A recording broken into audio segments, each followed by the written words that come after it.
Narinig nyo na ba ang tungkol sa Peña Francia Festival? Sa Naga City, sobrang dami ng tao tuwing rine-request ang imahe ng Birheng Maria sa ilog. Oo, nakita ko yung fluvial procession. Ang ganda ng mga ilaw sa gabi at ang saya ng atmosphere. Sobrang spiritually fulfilling, parang napapalapit ka lalo kay Mama Mary. Tama, pero lately napapansin ko, medyo lumalabo na talaga paningin ko. Kapag gusto kong magbasa ng Bible, halos hindi ko na makita ng malinaw. Pinipilit ko lang tapusin, pero pagkatapos masakit pa ulo ko. Nako, pareho pala tayo. Ganyan din ako noon. Hirap na hirap akong magbasa tuwing gabi, lalo na kapag mahina na ilaw. Pero buti na lang may natuklasan akong solusyon. Solusyon? Ano yon?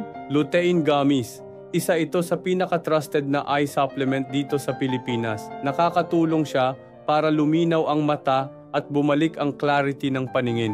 Alam mo ba, may kamag-anak ako halos hindi na makakita, pero nung gumamit siya ng lutein, bumuti agad ang paningin niya. Talaga? Paano ito gamitin? Mahirap ba? Hindi, madali lang. 2 gummies lang bawat araw. Pwede mong nguyain parang candy o lunukin kung gusto mo. Ang mahalaga, consistent ka lang. Ako mismo dati hirap magbasa ng Bible, pero ngayon kaya ko na ulit ng walang sakit ng ulo. Wow, nakakatuwa naman. Gusto ko ring subukan, baka sakaling bumalik din ang linaw ng mata ko para makabasa ako ng mag-isa. Subukan mo na talaga. At ngayon, sakto, dahil may special promo ngayong fiesta, bumili ng 2, makukuha mo ang 2 ng libre. Ang dami ng nakasubok at masaya sa resulta.